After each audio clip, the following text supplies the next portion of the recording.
મોટો ભાઈ, નાની એવી વાત હોય, રાય જેવી વાતને મોટો પહાડ બનાવી દે છે. રાજકીય વ્યક્તિ પોતાના રાટલા શેકો હોય તો ગમે ત્યાં હથોડી નીકળે છે, પણ ખેડૂતોનું કંઈક કામ હોય ને તો ખેડૂતો વાહ કોઈ નથી આવતા. એ તો રાજકારણ એની સાથે જોડાયેલું હોય ને તો જ ખેડૂતો હાથ આવે છે. ખેડૂતોની હાલત છે આ એક ક્લિપ નાખવી છે પેન્ટમાં તો એ ક્લિપ નાખવાનો વેત નથી, આ નાળી બાંધી નાખી છે.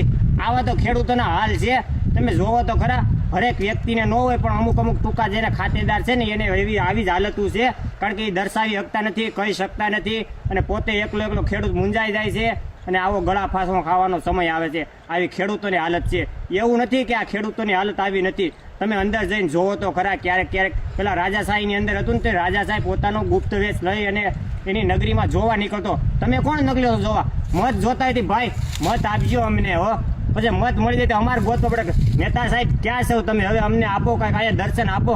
તો એ કોઈના દર્શન પછી મળતા નથી. લોકો પાસે એમ કે છે હું આ ગામ દત્તક લઈ લઈશ, હું ઓલું ગામ દત્તક લઈ લઈશ. દત્તક લીધા પછી ક્યાં ગતકડા બટકાઈને વહી જાય. પછી અમને ખબર નથી રહેતી ગતકડા વાળા ભાઈ ક્યાં ગયા. અમારે ગોતવા બહાર નીકળવા પડે છે.